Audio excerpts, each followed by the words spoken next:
আশ্বিনের এক প্রাগৈতিহাসিক সকালে শ্রীরামচন্দ্র যেই দুর্গার বোধন করেছিলেন, স্বর্গের দেব পুরুষগণ যুদ্ধে পরাজিত হয়ে যেই রণদেবীকে অসুর নিধনে পাঠিয়েছিলেন, সেই দুর্গাই ২১ শতকে নারীর ক্ষমতায়ন।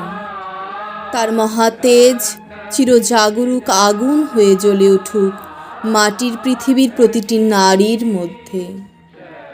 হে মহামানবী, তোমাকে সেলাম। হে মহামানবী, তোমাকে সেলাম।